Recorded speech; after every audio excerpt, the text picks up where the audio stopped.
तो जय हिंद दोस्तों, मैं हूं आशीष और लेकर आ चुका हूं आप लोगों के लिए फिर से एक न्यू चैप्टर जिसका नाम है आपके पास एरिथमेटिक प्रोग्रेशन। क्लास 10 चैप्टर भी आपके पास 10 है ना। R S Agarwal ICSE board. तो चलिए स्टार्ट करते हैं अपना एरिथमेटिक चैप्टर का नाम है। बट फिलहाल हमें एरिथमेटिक पर डायरेक्टली जंप करने से पहले एक दो छोटे छोटे टर्म्स है उनको हम पहले क्लियर करेंगे, ठीक है।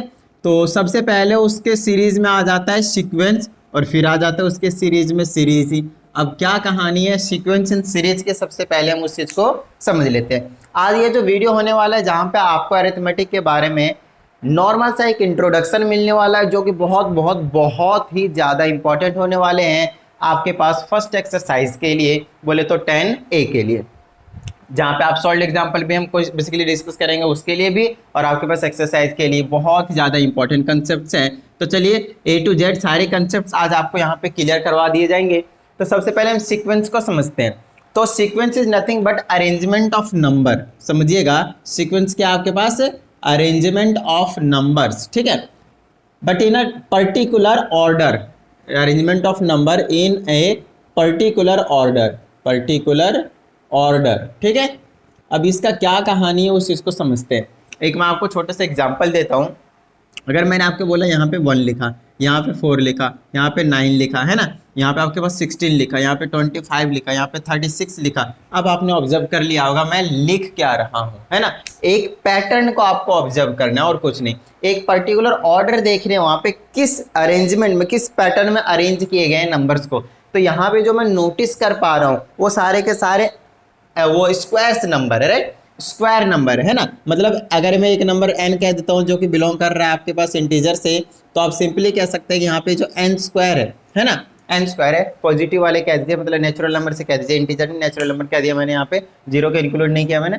तो ये जो सारे हैं आपके पास स्क्वायर नंबर है, n स्क्वायर के फॉर्म में रिप्रेजेंटेशन यहाँ पे दे रहे हैं। लाइक अगर मैं स्मॉल n की वैल्यू 1 रखता हूँ तो 1 आएगा, 2 रखता हूँ तो 4 आएगा, 3 रखता हूँ तो 4 आएगा, 9 आएगा, है ना, 4 रखता हूँ तो 16, 5 रखते हो 25। इस तरीके से आप क्या है ये एक पैटर्न में आपने अरेंज कर दिया है। और जब भी आप नंबर्स को एक पैटर्न में अरेंज करते हैं तो हम उसे सीक्वेंस कहते हैं। क्या कहते हैं? सीक्वेंस कहते हैं। चलिए अब समझते हैं सीरीज को। अब ऐसा जरूरी नहीं है कि भाई साहब सिर्फ यही एक पैटर्न है, आपके पास बहुत सारे पैटर्न है। लाइक आपने लिख दिया यहाँ पे 2 लिख दिया, फिर यहाँ पे 5 लिख दिया, यहाँ पे 8 लिख दिया, यहाँ पे 11 लिख दिया, यहाँ पे भी आपके पास एक पैटर्न है। बहुत अच्छे तरीके से नोटिस कीजिए क्या पैटर्न है यहाँ पे। तो इन सब के बीच का जो गैप है वो 3-3 है, राइट। तो जब यहाँ पे आपने 3-3 का गैप एक पर्टिकुलर ऑर्डर में अरेंज कर दिया, एक पैटर्न में अरेंज कर दिया, तो उसको हम क्या बोलते हैं? सीक्वेंस बोलते हैं। समझ में आ गई बात? डन है। अब सीक्वेंस कई तरह के होते हैं, नो प्रॉब्लम, ठीक है, उसके बारे में हम आगे बात करेंगे, ठीक है। आपका जो नेक्स्ट चैप्टर है ज्योमेट्रिक प्रोग्रेशन, वहां पे भी एक वो भी यहाँ पे हम सीक्वेंस की बात करते हैं। चलिए अब सीरीज को समझते हैं एक बार। सीक्वेंस आपको समझ में आ गया होगा, राइट। सीरीज की क्या कहानी रहती है? कहता है अगर आपके पास सीक्वेंस है और उसमें जो एलिमेंट्स हैं, उसमें जो नंबर्स हैं, उनको आप क्या कीजिए? समीशन के फॉर्म में लिख दीजिए। मतलब बीच में प्लस प्लस प्लस प्लस लगाकर लिख दीजिए, उसी को हम सीरीज कहेंगे। चलिए सिंपली समझते हैं लाइक दिस। तो यहाँ पे लिख दूंगा 1 + 4 + 9 + 16 + 25 plus dot dot dot dot, इस तरीके से आप लिख दीजिए। ये आपके पास एक सीरीज बन गई। तो आई होप आप लोगों को ये डिफरेंस, मेजर डिफरेंस समझ में आ गया होगा कि सीक्वेंस एंड सीरीज में क्या डिफरेंस है। समझ में आ गई बात? डन है। चलिए तो सीक्वेंस तो नॉर्मल एक पैटर्न हो गया, number of arrangement of numbers का क्या होगा? एक पैटर्न हो गया। बट सीरीज में क्या हो गया? उन्हीं अरेंजमेंट को मैं हम क्या कर देते हैं? समेशन के फॉर्म में लिख देते हैं, राइट। सम लगाकर प्लस प्लस प्लस प्लस लगाकर लिख देते हैं। तो सीक्वेंस एंड सीरीज अगर आपको क्लियर हो गए हैं तो अब हम जंप कर जाते हैं कहाँ पे? अरिथमेटिक प्रोग्रेशन पे। चलिए तो अरिथमेटिक प्रोग्रेशन की ही हम कहानी बात करेंगे आज। हम यहाँ पे बेसिकली पूरे ही चैप्टर में हमारे पास अरिथमेटिक प्रोग्रेशन की बात करेंगे, ठीक है। तो देखिए अरिथमेटिक प्रोग्रेशन फिर से समझा रहा हूँ, समझिएगा एक बार फिर से, मतलब पहली बार समझा रहा हूँ first time. Arithmetic progression sequence ही है एक। क्या है वो? एक सीक्वेंस है। अब सीक्वेंस का एक पर्टिकुलर पैटर्न के बारे में हम बात करेंगे, ठीक है। एक ऐसा पैटर्न जहां पे हर नंबर डिफर करता है बाय बेसिकली इक्वल नंबर, ठीक है। ये अगर मान लीजिए आपके पास एक 1 है, फिर 2 है, फिर 3 है, फिर 4 है। अब इन नंबर्स के बीच में हो क्या रहा है? 1-1 का गैप आ रहा है। तो ये एक पैटर्न है, ये एक सीक्वेंस है। तो अगर इनके बीच का गैप हमेशा सेम रहता है तो उस केस को हम क्या कह देते हैं?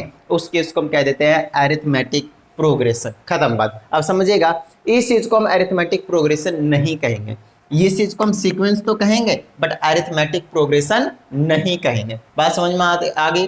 तो यहाँ पे एक छोटा सा स्टेटमेंट बनकर आ जाता है कि अभी पहले इसका एग्जांपल लिखवा देता हूँ, दो चार समझ में आ जाएगा। मैंने बोला 1 2 3 4 5, समझिएगा ये एक सीरीज है, सॉरी सीरीज कह रहा हूँ, सीक्वेंस है, नो डाउट प्लस लगा दूंगा सीरीज भी बन जाएगा, नो डाउट। देखिए सीक्वेंस है और इनके बीच का जो गैप है वो सेम सेम है, क्योंकि एक पैटर्न को फॉलो कर रहा है, गैप गैप गैप गैप हमेशा क्या है, 1 का गैप है। तो तब हम इसको क्या कहेंगे, अरिथमेटिक प्रोग्रेशन कहेंगे। अगर इनके बीच का जो डिफरेंस है उसको बोलेंगे कॉमन डिफरेंस। क्या बोलेंगे, कॉमन डिफरेंस। समझ में आ गई। वो अगर सेम होता है तो उसको हम कहते हैं अरिथमेटिक प्रोग्रेशन। और एग्जांपल ले लेते हैं, वो भी एग्जांपल दिया था मैंने आपको, सबके बीच में कितने कितने का गैप था, 2 5 8 11 3 3 का गैप था। ये एक सीक्वेंस है, तो सीक्वेंस से क्या बन गया हमारे पास, अरिथमेटिक प्रोग्रेशन बन गया। और भी आप लिख सकते हैं, है ना, -10 -8 -6 -2 -4, सॉरी -2 4, फिर माइनस का 2, इस तरीके से आगे आप चले जाइए 0 2 4 इस तरीके से। तो ये भी क्या है, आपके पास गैप सेम है। तो इन सबको हम क्या कहते हैं, अरिथमेटिक प्रोग्रेशन। अब आप लोगों को यहाँ पे समझ में आ गया होगा कि all arithmetic progressions are sequence but all sequence are not arithmetic progression। बोलिए समझ में आती बात। इसको अब हम शॉर्ट फॉर्म में एपी के नाम से बुलाएंगे। क्या बोलेंगे इसको हम, एपी, अरिथमेटिक प्रोग्रेशन। बोलिए समझ में आती बात, डन है, ठीक है। चलिए, तो ये तो कहानी हो गई भाई साहब, अरिथमेटिक प्रोग्रेशन होता क्या है ना। अरिथमेटिक प्रोग्रेशन क्या है, एक सीक्वेंस है जिसमें उस पैटर्न को हम फॉलो करते हैं जहां पे हर टर्म के बीच का जो डिफरेंस होता है वो सेम होता है। समझ में आती है बात, डन है, क्लियर है। तो एग्जांपल भी मैंने आप लोगों को यहाँ पे बता दिया। अब समझते हैं जो हमारा अरिथमेटिक प्रोग्रेशन होता है वो दो टाइप के होते हैं। कितने टाइप के होते हैं, दो टाइप के। एक होता है फाइनाइट एपी और एक होता है इनफाइनाइट एपी। एक होता है फाइनाइट एपी और एक होता है इनफाइनाइट एपी। अब ये जो फाइनाइट एपी, हम जो जनरली यहाँ पे बात करेंगे पढ़ेंगे वो जनरली फाइनाइट एपी के बारे में ही बात करेंगे, इनफाइनाइट के बारे में बात नहीं करेंगे। यहाँ पे मैंने आपको जो भी एग्जांपल दिए हैं all this are of infinite AP की। तो सर आपने फाइनाइट क्यों नहीं बताया, तो यहीं से हम फाइनाइट भी निकाल लेंगे, टेंशन नहीं लेने का, ठीक है। चलिए, इनफाइनाइट एपी है। इनफाइनाइट एपी इसलिए है क्योंकि इसमें हमें नंबर ऑफ टर्म्स, कितने टर्म्स है, first term, second, third, fourth, fifth, वो यहाँ पे डिफाइंड नहीं है पर्टिकुलरली, इनफाइनाइट तक जा रहा है। तो जब भी आपके पास नंबर ऑफ टर्म्स डिफाइन नहीं रहेंगे, डॉट डॉट डॉट डॉट लगे मिल जाएंगे, तो उनको बोल देना आपको इनफाइनाइट एपी। समझ में आ गई बात। और तब जब आपको नंबर ऑफ टर्म्स पता हो, लाइक दिस, मैंने बोला 2 4 6 8 10, यहीं ब्रेक मार दिया, लीजिए अब ब्रेक मार दिया तो आपको नंबर ऑफ टर्म्स परफेक्टली पता है कितने, टोटल 5 टर्म्स है, राइट। क्या है आपके पास, 5 टर्म्स है। तो उस केस को हम क्या कह देंगे, फाइनाइट एपी। देखिए एपी होना जरूरी, इस बात का ध्यान रखिएगा, ठीक है। तो क्योंकि गैप मैंने सेम सेम लिया है दो का, तो ये तो आपके पास फाइनाइट एपी कहा जाएगा। कहीं पता चले यहाँ पे आपने 5 लिख दिया तो ये फिर फाइनाइट एपी का ये एपी ही नहीं रहेगा। तो फाइनाइट तो बाद की बात है, समझ में आती है। फाइनाइट बाद में देखेंगे, पहले आपको एपी चेक करना है, ठीक है। तो चलिए इसको हम क्या कहते हैं, यहाँ पे वापस बना देते हैं फाइनाइट एपी। अब ये एपी बन चुका है। चलिए, अब आप लोगों को यहाँ तक तो आइडिया हो चुका है कि सीक्वेंस क्या होता है, सीरीज क्या होता है, अरिथमेटिक प्रोग्रेशन क्या होता है, और आपको थोड़ा बहुत आइडिया हो गया कि कॉमन डिफरेंस क्या होता है ना। हर टर्म्स के बीच का जो डिफरेंस होता है वो सेम होता है, इसीलिए हम क्या कह देते हैं उसको कॉमन डिफरेंस, सबके बीच में वो क्या है, कॉमन है। चलिए, अब यहाँ पे हम इनको थोड़ा सा फाइनाइट एपी की क्योंकि हम बात करेंगे जनरली, तो हम यहाँ पे लिख देंगे टर्म 1, इसको क्या कहते हैं, तो T1 मतलब टर्म 1। इसको क्या कह दूंगा मैं, टर्म 2। इसको क्या कह दूंगा मैं, टर्म 3। इसको क्या कह दूंगा मैं, टर्म 4। इसको क्या कह दूंगा मैं, टर्म 5। समझ में आती बात। या फिर इसी T के जगह पे हम A1 A2 A3 A4 और A5 इस टाइप से भी हम रिप्रेजेंटेशन दे देते हैं। जी हाँ, आप टर्म को T1 या फिर A1 से रिप्रेजेंटेशन दे सकते हैं। बोले तो टर्म को T या फिर A से दे सकते हैं, फिर अगर वो 1 है तो 1 1 लगा दीजिए, सेकंड टर्म है तो 2 2 लगा दीजिए, फोर्थ या फिर फिफ्थ टर्म है तो वही चीज़ नंबर लगा दीजिए, और कुछ नहीं, ठीक है, डन है। लेकिन नीचे लगाना, गॉट इट। चलिए, तो आपने यहाँ तक समझ लिया कि हमने कॉमन डिफरेंस के बारे में थोड़ी सी बात की है। चलिए समझते हैं। अच्छा, कॉमन डिफरेंस की जो यहाँ पे रिप्रेजेंटेशन होगी वो होगी स्मॉल डी से। किससे होगी? स्मॉल डी से। अगर मैं इसकी बात करता हूँ, इस वाले एपी की, तो डी की वैल्यू कितनी है? 1 है। समझ में आती है? अगर मैं इस वाले एपी की बात करता हूँ, डी की वैल्यू कितनी है? 3 है। ठीक है। अच्छा, अगर मैं इस वाले एपी की बात करता हूँ तो बताइए कितनी डिफरेंस है? जी हाँ, यहाँ पे आपके पास कितना है? 2 का डिफरेंस है। अब मुझे पता कैसे चला, तो देखिए समझिएगा। अब यहाँ पे कई बार जब माइनस का साइन आ जाता है तो स्टूडेंट्स परेशान कि किस तरीके से हम पता करेंगे। आप बस इतनी सी बात बता दीजिए मुझे कि आपने यहाँ पे कैसे पता किया, यहाँ पे आपने कैसे पता किया। आपको नॉर्मली गैप देखकर पता चल गया है ना, बट एक्चुअल में हुआ क्या? आपने 1 में से 2 तो सब्ट्रैक्ट करा नहीं होगा, अदरवाइज क्या आता? माइनस का 1 आता है। अब क्योंकि 1 का गैप है तो आपने इसमें से इसको सब्ट्रैक्ट किया होगा, मतलब 2 - 1 क्या होगा, तब जाकर आपके पास जो होगा वो गैप 1 आया होगा। यहाँ से 5 - 2 क्या होगा, तब जाकर आपके पास 3 आया होगा। इसका मतलब ये है कि कॉमन डिफरेंस का ये बिल्कुल भी मतलब नहीं। इस बात का भी ध्यान रखिएगा कि सिर्फ पहले और दूसरे में से पहले को माइनस कर दे तो हमारा काम बन जाएगा, डी निकल जाएगा। नहीं, आप अगर वो अरिथमेटिक प्रोग्रेशन है और अगर आप कॉमन डिफरेंस निकालना चाहते हैं तो आप किसी भी टर्म को उससे जस्ट पहले वाले टर्म को सब्ट्रैक्ट कर दीजिए। मतलब अगर मैंने टर्म को लेट से ए से रिप्रेजेंटेशन दिया है तो आपने कोई सा भी टर्म ले लिया, कौन सा? एन ले लिया, वो वाला टर्म, उसमें से क्या कर दीजिए? सब्ट्रैक्ट कर दीजिए। किसको? an - 1, मतलब n से जस्ट पहले वाले टर्म को, राइट। तो ये हो जाएगा आपके पास क्या? d। ये आ गया आपके पास d का फॉर्मूला। और सिंपली अगर आप नॉर्मली बात करते हैं तो ये पता चल जाएगा। अगर d निकालना चाहते हैं तो a2 में से a1 माइनस कर दीजिए। यहाँ पे देखिए n की जगह क्या पुट करा मैंने? सेकंड 2 और 1 आ गया, और कुछ नहीं। ठीक है। अब ऐसा कोई जरूरी हार्ड एंड फास्ट रूल नहीं है। आप a10 में से अगर a9 भी माइनस करते हैं तब भी आपको d का फॉर्मूला वही मिलने वाला है, क्योंकि वो अरिथमेटिक डिफरेंस शो करता है। समझ में आ गई बात? डन है। तो आपको एक तो कॉमन डिफरेंस का आइडिया हो गया होगा, राइट।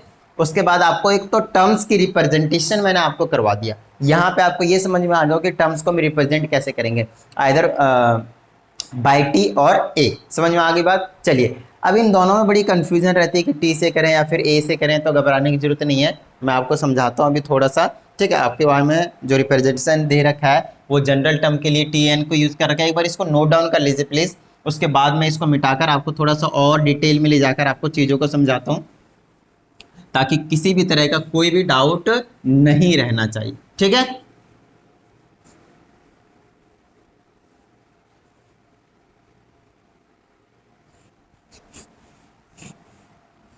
चलिए, तो अब हम आगे बढ़ जाते हैं जहाँ पे हम ईपी को और थोड़ा सा डिटेल में पढ़ने वाले हैं। तो एग्जांपल में ले लेता हूँ, लाइक अभी जो लिखा था मैंने 2 5 2 ले लेते हैं, फिर 7 ले लेते हैं, कितना गैप हुआ? 5 का। फिर ले लेते हैं 12, फिर ले लेते हैं 17, फिर ले लेते हैं 22। ये मैंने 5 का गैप ले लिया। ठीक है। और यहीं पर मैं कर देता हूँ इसको, और भी ले लेता हूँ 27, यहाँ तक रोक दिया मैंने। अब यहाँ पे जो मैं बात करूँगा उस चीज़ को देखिएगा। यहाँ पे आपके पास 4 टर्म को मैं डिफाइन करने वाला हूँ, और वो 4 टर्म होंगे। एक तो होंगे टी एन, एक होगा ए, एक होगा एन, और एक होगा टी एन हो गया, ए हो गया, और एक तो आपके पास डी तो है ही है। तो देखिए, ये इसके बारे में बता दिया मैंने आपको। इसको कहते हैं कॉमन डिफरेंस। ठीक है। इसको क्या कहते हैं? Common difference. इसको कहा जाता है आपके पास total number of terms. Total number of terms मतलब सिंपली कह दिए नंबर ऑफ टर्म्स। इसको कह देंगे हम हमेशा first terms, first term basically. और इसको बोलते हैं हम जनरल टर्म। क्या बोलेंगे इसको हम? General term. तो देखिएगा, समझिएगा, कुछ और नहीं है ये। इसको मैं रिप्रेजेंटेशन किससे दे सकता हूँ? ऑफकोर्स ए एन से, राइट। तो आपके पास ए एन बोला जाए या फिर टी एन बोला जाए, बात एक ही है। वो किसी जनरल टर्म की बात कर रहा है। अब यहाँ पे हम सारी चीज़ें डिस्कस करेंगे तो वो तो कोई प्रॉब्लम नहीं है, समझ में आ जाएगा। अब यहाँ की अगर मैं बात करता हूँ तो सबसे पहले इसकी बात कर लेते हैं फर्स्ट टर्म की। तो देखिए, फर्स्ट टर्म को हम ए से रिप्रेजेंटेशन देते हैं। फिर इस टाइप से जो हमारे पास टर्म्स रहते हैं उसको मैं क्या बोलूँगा? ये A1 रहता है, ये A2 रहता है, ये A3 रहता है, ये A4 रहता है, ये A5 रहता है, और ये A6 रहता है। समझ में आ गई बात? डन है। चलिए, तो ये तो हो गया हमारे पास कौन से कि कौन कौन से टर्म्स की रिप्रेजेंटेशन हम कैसे देंगे। और टोटल नंबर ऑफ टर्म्स की बात करूँगा तो ऑफकोर्स वो क्या हो जाएगी? n = 6 हो जाएगी, है ना। अच्छा, एक चीज और बता देते, तो यहाँ तो मैंने a लिखा है, लेकिन फर्स्ट टर्म तो यहाँ पे आपको 2 दिख रहा होगा, लेकिन उसको मैंने क्या कह दिया? A1 कह दिया। तो यहाँ पे 1 ना लिखे कोई दिक्कत नहीं है, मतलब A1 हो या फिर A हो, बात एक ही है। क्या इतनी बात समझ में आती है? डन है। A1 हो या फिर A हो, वो फर्स्ट टर्म को ही रिप्रेजेंट करने वाला है। चलिए, तो आप लोग n भी पता चल गया, 1 2 3 4 5 6, टोटल कितने टर्म्स हैं, 6 टर्म्स हैं। तो किसी भी एपी में कितने टर्म्स होंगे वो उसको रिप्रेजेंटेशन के लिए हम यूज करेंगे स्मॉल n का। और डी आपको पता चल गया होगा कॉमन डिफरेंस है। जनरली हम इसके लिए जो फॉर्मूला यूज करते हैं वो होता है a2 माइनस a1, समझ गए, ठीक है। अब देखिए सेकंड टर्म में से फर्स्ट टर्म को माइनस करेंगे तो 7 माइनस का 2 ले आएंगे तो कितना हो जाएगा आपके पास 5। ऐसा कोई हार्ड एंड फास्ट रूल नहीं है, आप a3 में से उससे जस्ट पहले वाली टर्म क्या होगी, a2 होगी, उसको माइनस कर लीजिए तो 12 माइनस को 7 होगा, 12 माइनस का 7 that will also be equal to 5। इसी तरीके से आप a4 में से a3 को माइनस कर दीजिए, a5 में से a4 को माइनस कर दीजिए, a6 में से a5 को माइनस कर दीजिए, आपको कॉमन डिफरेंस 5 ही मिलने वाला है। समझ में आ गई बात, डन है। अब बात करते हैं ये इस जनरल टर्म की क्या कहानी है यार। तो जनरल टर्म की सिंपल बात है, अगर मैंने आपको a1 बोलता हूं तो आप क्या बोलोगे, a है वो। अगर आपको मैंने a3 बोला तो कौन सा टर्म लेकर जाओगे, यहाँ पे फिलहाल a3 क्या है, 12 है। तो इस तरह से ना करके मैं t1 कह दूं तो घबराना थोड़ी है, t1 क्या है वो a ही रहेगा फर्स्ट टर्म के लिए, हमेशा फर्स्ट टर्म के लिए a ही यूज करेंगे, t1 हो या फिर a हो या फिर a1 हो, बात एक ही है। अगर मैंने T7 की बात करा मतलब वो A7 की बात कर रहा है, 7th टर्म की बात कर रहा है। अगर मैंने T8 की बात करा मतलब वो A8 की बात कर रहा है, 8th टर्म की बात कर रहा है, राइट। तो घबराना नहीं, ए और ये टी और ये दोनों सेम आपको पता है, और वो जनरल टर्म को किसी भी टर्म को रिप्रेजेंटेशन के लिए हम यूज कर लेते हैं। क्या इतनी बात समझ में आ गई, डन है। अब ये जो आपको 4 टर्म दिख रहे हैं समझिएगा अच्छे से, ये जो आपको 4 टर्म दिख रहे हैं इनके बीच में एक छोटा सा रिलेशन है, ठीक है। एक रिलेशन है जिसको हम कह देते हैं एक तरीके से nth टर्म का या फिर जनरल टर्म का फॉर्मूला, है ना।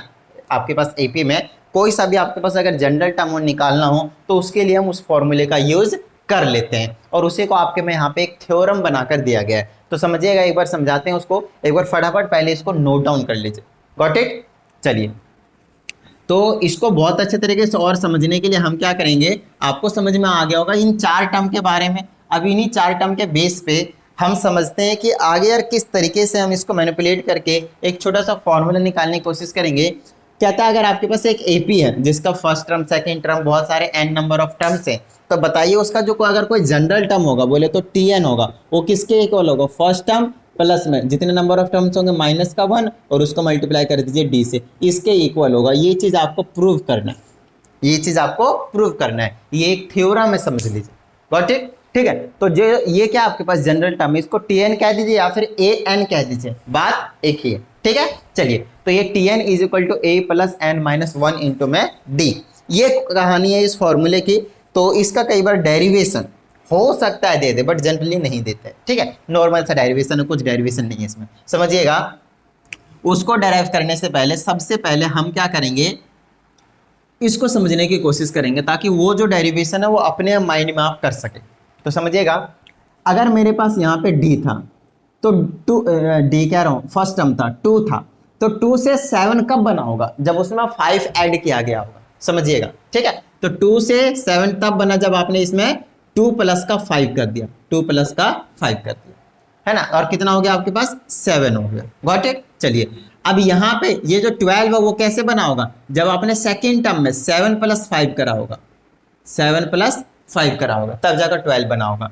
और यहाँ पे 17 कैसे बना होगा, जब उसने आपने 12 में 5 ऐड करा होगा, 12 में 5 ऐड करा होगा। आप हर बार कर क्या रहे हो उस चीज़ को नोटिस करना है आपको, आप हर बार क्या कर रहे हो, हर टर्म में, हर नेक्स्ट टर्म में 5 5 5 5 ऐड कर रहे हो और कुछ नहीं। इसमें 2 था, 5 ऐड करा 7 बन गया, 7 में 5 ऐड करा 12 बन गया, 12 में 5 ऐड करा 17 बन गया, 17 में 5 करा 22 बन गया, है ना, 22 में 5 ऐड करा 27 बन गया। इस तरीके से आपने क्या करा, 5 5 5 5 5 5 ऐड कर दिया, और ये जो आपके पास एपी थे वो बनकर तैयार है 6 टर्म्स वाले एपी, ठीक है। अब बात आती है यहाँ पे, ये जो 5 था वो था क्या, कॉमन डिफरेंस था। इसका मतलब ये है कि आप हर बार क्या कर रहे हो, आप हर बार हर अगले टर्म में उसका कॉमन डिफरेंस ऐड कर दे रहे हो। मतलब इसको मैं ऐसे लिख सकता हूँ, ए ऐसे लिखा, फिर यहाँ पे लिखूंगा a प्लस का d, फिर a मतलब एक तरीके से a1 कह लीजिए, है ना, a1 और इसको मैं फिर a1 प्लस का यहाँ पे d करा, यहाँ पे क्या करा a2 प्लस का d करा, यहाँ पे क्या करा a3 प्लस का d करा,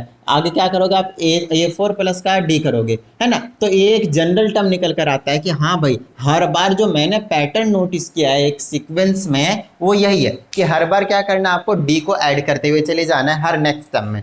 अब इसी चीज़ को मैं आपको थोड़ा सा और अलग तरीके से समझाता हूँ।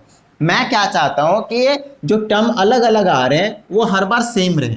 सेम रहने का मतलब मैं ए को फिक्स कर दूंगा, मतलब A1 रखूंगा। तो समझिएगा, अगर मैं इसको ऐसे ही रखता हूँ, यहाँ से समझ लीजिए, यहाँ से अगर मैंने ए को ए ही रखा तो अगला टर्म कैसे आया होगा, ए प्लस डी से आया होगा। बोलिए हाँ या नहीं, बिल्कुल सही है। चलिए, अगर मैंने फिर से यहाँ पे ए ही रखा है तो मुझे ये वाली टर्म लाने के लिए क्या करना पड़ेगा, 10 ऐड करने पड़ेंगे। 2 में पहले 5 ऐड करा, फिर 2 में कितना ऐड करा, 10 ऐड करेंगे, फिर 2 में कितना ऐड करेंगे, 15 ऐड करेंगे, 2 में कितना ऐड करेंगे, 20 ऐड करेंगे, 2 में कितना ऐड करेंगे, 25 ऐड करेंगे। अब यहाँ पे हो क्या रहा है, पहले डी था, आपने डी ऐड करा, फिर आपने 2D ऐड करा, फिर आपने 3D ऐड करा, समझिएगा, है ना। डी की वैल्यू कितनी है आपके पास, 5 है। जब आपने ए था, आपके पास 2 था, ए प्लस का डी करा, मतलब आपने क्या करा, 2 प्लस का 5 करा, फिर आपने क्या करा, 2 ऐसे ही रखा, और यहाँ पे कितना ऐड करना है आपके पास, इस वाले टर्म के लिए 10 ऐड करना है। 10 का मतलब क्या हो गया, 2 मल्टीप्लाई 5, बोलिए हाँ या नहीं। फिर आगे क्या ऐड करो आप, 2 में ए में कितना ऐड करोगे, 3D, 3 मल्टीप्लाई में 5 ऐड करोगे, ताकि 15 ऐड करना पड़ेगा ना 17 लाने के लिए। फिर आगे आप क्या ऐड करोगे, 2 प्लस 3 मल्टीप्लाई में नहीं, 4 मल्टीप्लाई में 5 ऐड करोगे, फिर 2 प्लस में 5 मल्टीप्लाई में 5 ऐड करोगे। इस तरीके से आगे चलती रहेगी कहानी। अब यहाँ से एक छोटा सा पैटर्न समझ कर आता है यार, हर बार क्या हो रहा है, ए, फिर ए प्लस डी हो रहा है, फिर ए प्लस 2D ऐड कर रहे हैं, 5 है ना डी, फिर आप क्या कर रहे हो, ए प्लस का 3D ऐड कर रहे हो, ए प्लस 4D आ रहा है, नेक्स्ट टर्म आ रहा है, मतलब ऐड क्या, ए प्लस 5D आ रहा है। तो इस तरीके से आपने क्या करा, हर टर्म को आपने कुछ इस तरीके से डिफाइन करा है, जिसमें से आप क्या कह सकते हो, इस वाले टर्म को A1 कह सकते हो, इस वाले टर्म के A2 कह सकते हो, इस वाले टर्म को A3 कह सकते हो, इस वाले टर्म को A4 कह सकते हो, इस वाले टर्म को A5 कह सकते हो, और इस वाले टर्म को A6 बोल सकते हो। बोलिए हाँ या नहीं, डन है। तो यहाँ से हमने एक छोटा सा पैटर्न ऑब्जर्व कर लिया है कि हर बार जो हो रहा है, यहाँ पे पैटर्न को समझिएगा, हर बार क्या है, ए फिक्स है, तो हमने ए को ए रखा। एक जनरल टर्म निकालना चाहते हैं, मान लीजिए कोई सा भी, अगर इसमें अगर आपने अभी तक पैटर्न समझ में आ गया होगा ना, तो अगर मैंने आपसे बोला कि A6 तो A प्लस 5D है, तो अगर आपसे मैंने A100 पूछा रहता तो आप फटाफट बोल देते A प्लस 99D होगा। बोलिए हाँ या नहीं, बोलिए हाँ या नहीं, है ना। हर बार आप नोटिस कीजिए तो सही, आपके पास A4 था तो आपने उसको A प्लस 3D लिखा, A तो फिक्स है, और D में क्या कर रहे हो, एक कम करके n-1 कर रहे हो, है ना। n जितना टर्म था, n कितने थे, 4 टर्म थे, तो एक कम करके 3D कर रहे हो, है ना। A5D कब आया, जब A6 था, तो यहाँ पे भी क्या हुआ, एक कम करके आपने D में मल्टीप्लाई कर रखा है। उसके बाद यहाँ पे अगर मैं A100 निकालता हूँ तो A प्लस 99, है ना। A200 निकालता हूँ तो A प्लस 199 इंटू में D, अगर A7 निकालता हूँ तो A प्लस 6D, A10 निकालता हूं तो A प्लस 9D। समझ में आ रही बात। तो ये एक अपने जनरल टर्म का फॉर्मूला बता दिया एक तरीके से। तो एक जनरल टर्म को किससे रिप्रेजेंट करते हैं, TN से या फिर AN से, है ना। तो इसका एक छोटा सा फॉर्मूला निकल कर आएगा, A प्लस,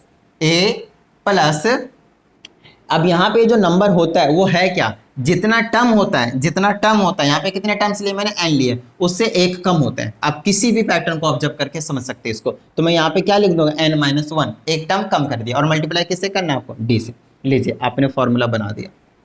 बताइए कैसे आया ये फॉर्मूला, वो चीज समझ में आया आपको।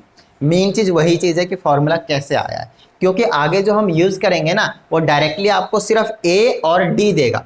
क्या देगा आपको, A और D देगा, और आपको A और D से तुरंत क्या करना पड़ेगा, फटाफट किसी भी टर्म के बारे में पूछ लेगा। बताओ ये वाला टर्म कितना है, बताओ A50 कितना है, बताओ 60th टर्म कितनी है ना। इस तरीके से आपसे वैल्यू पूछे जा सकते हैं। तो घबराना नहीं उस टाइम पे सिर्फ छोटा सा दिमाग लगाना है कि जौन सा टर्म पूछा गया है उसके लिए हम क्या करेंगे, A में प्लस कर देंगे, टर्म का -1 करके, और इंटू में D से बेसिकली मल्टीप्लाई कर देंगे। समझ में आती बात, डन है। तो ये कहानी हो गई आपके पास एक जनरल इंट्रोडक्शन और इस चैप्टर के बारे में। अब मैं आपको बताता हूं कि एक्चुअल में जो क्वेश्चन आएंगे वो किस तरीके से आएंगे। एक छोटा सा इंट्रोडक्शन दे रहा हूँ। बेसिकली क्वेश्चंस तो हम प्रैक्टिस करेंगे अगली वीडियो में, जहाँ पे हम सॉल्व्ड एग्जांपल्स को डिस्कस करेंगे। आई थिंक 16 सॉल्व्ड एग्जांपल्स हैं, सारे के सारे हम एक ही वीडियो में कर लेंगे। बहुत छोटे छोटे से कंसेप्ट, बेसिकली कंसेप्ट के बेस पे क्वेश्चन है वो, तो ज़्यादा टाइम भी हम बेसिकली नहीं लगेगा। बट ठीक है, अभी मैं एक बार थोड़ा सा आइडिया दे देता हूँ आप लोगों को कि किस टाइप के क्वेश्चन आएंगे और कैसे कैसे क्या क्या हम सॉल्व करेंगे। तो ये जो अभी मैं करवाने जा रहा हूँ बहुत बहुत बहुत ज़्यादा इंपॉर्टेंट पार्ट है, तो इसको मिस मत करना। बहुत अच्छे तरीके से अभी एक बार इस चीज़ को समझ लीजिए। तो फटाफट इसको एक बार नोट डाउन करिए, फिर हम समझाते हैं आपको, ठीक है। चलिए, अच्छा, कई बार ध्यान दीजिएगा, जनरल टर्म को लास्ट टर्म के बारे में भी क्या देते हैं यार, कि जनरल टर्म को ना हम लास्ट टर्म बोलेंगे। तो समझिएगा जनरल टर्म को हम लास्ट टर्म कब कहेंगे, उस चीज के बारे में समझना है आपको कि जनरल टर्म को लास्ट टर्म हम कब कहेंगे, है ना। देखिए यहाँ पे कितने टर्म्स है आपके पास, 6 टर्म्स हैं। तो ये जो टर्म है उसको आप A6 कह रहे हो या फिर TN कह रहे हो या फिर इसको आप लास्ट टर्म कह दीजिए, क्या दिक्कत आ रही है। तो A6 हो या फिर बेसिकली TN लिखना पड़ेगा, AN हो या फिर TN हो या फिर इसी को हम L से भी रिप्रेजेंटेशन देंगे आगे, जिसको हम क्या बोलेंगे, लास्ट टर्म। क्या बोलेंगे उसको हम, लास्ट टर्म। तो तीनों टर्म में घबराना नहीं, तीनों का मतलब सेम, ठीक है। बस इसकी बात हम तब करेंगे जब एपी के बिल्कुल एंडिंग के टर्म की बात करेंगे, बिल्कुल लास्ट वाले टर्म की बात करेंगे। और इन दोनों की बात हम तब करेंगे जब बीच में किसी भी एक जनरल टर्म की बात करेंगे, हमें पता नहीं होगा कि बीच में से कौन से टर्म ये हमसे पूछा गया है। बट अगर लास्ट टर्म पूछा गया है तो आपसे बताया जाएगा, ऑफकोर्स वो भी क्या रहेगा, एन बता दिया जाएगा कि ये वाला टर्म है, लास्ट वाला टर्म है। तो एक तरीके से वो भी क्या, जनरल ही टर्म और कुछ नहीं, ठीक है। चलिए अब क्वेश्चंस कैसे आते हैं इनके बेस पे, उस चीज के बारे में थोड़ा सा हम डिस्कशन कर लेते हैं। चलिए समझते हैं। आपके पास ये फॉर्मूला है नो डाउट, इसमें आप बताइए कितने वेरिएबल्स हैं, है ना, कितने टर्म्स एक तरीके से जो अननोन है। तो एक तो TN है, एक A है, एक N है और एक D है। आपके पास कितने टर्म्स है इसमें, 4 टर्म, है ना, 4 अननोन वेरिएबल कह लीजिए आप एक तरीके से, जिसमें से आपको 3 टर्म गिवन होंगे। जी हाँ, आपको 3 टर्म्स गिवन होंगे और जो चौथा वाला है वो आपको निकालना पड़ेगा। बस इतनी सी कहानी, और बिल्कुल छोटा सा कैलकुलेशन है, कहीं कुछ ज़्यादा नहीं है ना। तो मैं इसी एपी की कहानी ले रहा हूँ, सिर्फ इसी एपी की बात कर रहा हूँ मैं, और आपसे मैं बोलता हूँ कि आप मुझे बता दीजिए। अभी मैंने आपको बता दिया कि TN है, उसको हम L से भी रिप्रेजेंटेशन देंगे, लास्ट टर्म के लिए रिप्रेजेंटेशन देंगे। तो अगर मुझे T6 निकालना है, मतलब लास्ट टर्म हो गया एक तरीके से, तो T6 निकालना है, तो मतलब N की वैल्यू कितना दे दिया, 6 दे दिया। यहाँ पे N होता है ये वाला, तो 6 दे दिया मैंने, तो N की वैल्यू कितनी हो गई, 6 हो गए। तो इस एपी का अगर मुझे 6 टर्म निकालना है, जो कि फिलहाल कितना है, 27 है, तो जस्ट हम क्या करेंगे, इस फॉर्मूले को लगाकर हम कैसे कैलकुलेशन करेंगे उस पोर्शन को मैं आपको करवाने चाह रहा हूं, राइट। चलिए स्टार्ट करते हैं। तो अब आपको पता है कि T6 या फिर किसी भी जनरल टर्म का फॉर्मूला होता है A + n - 1 × D। तो यहाँ पे अभी n रख लेते हैं। तो अगर मुझे T6 की कहानी होगी तो A की बात करेंगे, A कितना है, यहाँ पे 2 है, देख लीजिए, प्लस में n कितना है, 6 है, 6 - 1 करूंगा कितना आ जाएगा, 5 मल्टीप्लाई, D की जगह कितना है आपके पास, 5 है ना। D का फॉर्मूला भी बताया था ना मैंने आपको, A2 - A1, A2 - A1, 7 - 2 that is equal to 5। बोलिए समझ में आई बात, डन है। तो यहाँ पे 5 आ गया। तो T6 सॉल्व करेंगे, क्या आएगा, पहले मल्टीप्लाई 25 और 2 27, है ना, बोर्ड मार्क्स के अकॉर्डिंग। चलिए टर्म 6 कितनी आ गई, 27, बोलिए निकालना आया, डन है, फील आया। तो बेसिकली जो लास्ट टर्म था, बेसिकली जो टर्म 6 था, जनरल टर्म था, वो हमने निकाल दिया। अब आप यहाँ पे T5 निकाल कर देख लीजिए, T3 निकाल कर देख लीजिए, जो यहाँ पे मैंने लिख रखे हैं वही आए। समझ में आई बात, डन है। चलिए तो आपने जनरल टर्म निकालना सीख लिया, मतलब आपने ये सीख लिया कि हम TN जब निकालने के लिए दिया जाएगा जनरल, तो हम कैसे सॉल्व करेंगे, उसको कैसे निकालेंगे, वैल्यूज पुट करके पहले इनको मल्टीप्लाई करना है, फिर इसमें ऐड कर देना और कुछ नहीं। चलिए ये तो पहली कहानी हो गई। अब दूसरी कहानी समझते हैं। अब क्योंकि हमने A निकालना सीख लिया, सॉरी TN निकालना सीख लिया, अब हम A निकालना सीखते हैं, फर्स्ट टर्म। देखिए फर्स्ट टर्म यहाँ पे फिलहाल कितना है, वैसे तो हमें यहाँ पे पता है कि फर्स्ट टर्म कितना है, नो डाउट, है ना, हमें पता है, नो डाउट, यहाँ पे फर्स्ट टर्म कितना आपके पास 2 है। बट फिलहाल हम सपोज करके चलेंगे कि हमें नहीं पता, और इसको हम सॉल्व करके बताएंगे कि हाँ भाई अगर मैं इसी एपी के इन्फॉर्मेशन को यूज करता हूँ तो क्या हो जाएगा मेरे पास, TN, ये A कितना हो जाएगा, 2 हो जाएगा, जो कि हम निकालेंगे भी यहाँ पे। तो आपको पता है कि TN का फॉर्मूला बार बार लिखा कीजिए ताकि आपको अगर याद ना हो तो वो याद हो जाए, ठीक है। चलिए तो TN, अब TN के जगह पे कौन सा लूंगा, तो हमेशा एपी के TN के जगह क्या लोगे आप, लास्ट टर्म लोगे, L मानकर चलना है, मतलब 6 टर्म लेना है आपको, ठीक है। कितना लेना है आपको, 6 टर्म लेना है, ठीक है। तो TN 6 कितनी 7 है, इज इक्वल टू A कितना है नहीं पता, तो A रख लेंगे हम। नहीं पता मतलब हमने मानकर चला, अभी हमें नहीं पता कितना है, ठीक है। तो हम निकालेंगे तो 2 निकलेगा बेसिकली, प्लस में n - 1, n - कितने टोटल, 1 2 3 4, लास्ट टर्म है 6 लिया था, तो 6 - 1 कितना आएगा, 5, और इसके जगह पे कितना रहेगा 5। D कितना आपके पास 5 है, दिस माइनस दिस अभी निकाला था ना। देखिए 5 5 जो 25 होगा, इस 25 को आपको इधर भेज देना और कुछ नहीं। 27 - 25, तो A की वैल्यू कितनी आ गई, देख लीजिए 2 आ गई। तो ये दूसरा हो गया आपके पास कैलकुलेशन के नाम पे। चलिए तीसरा हम निकालना सीख लेते हैं। आपने TN निकालना सीख लिया, A निकालना सीख लिया, अब हम N निकालना सीख लेते हैं।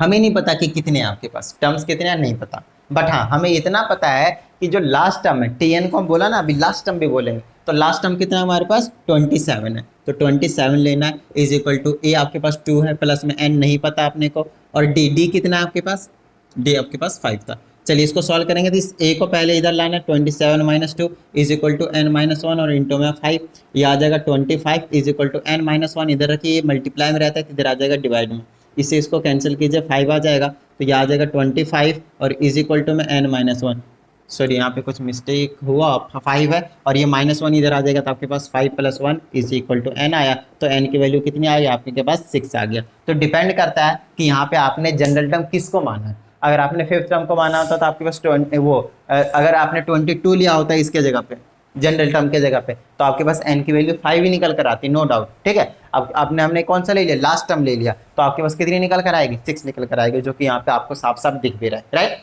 अगर आपने ये 17 लिया होता आपके पास, इसके पास जनरल टर्म के पास, तो आपके पास सिर्फ और सिर्फ 4 टर्म निकल कर आते, n की वैल्यू 4 निकल कर आती।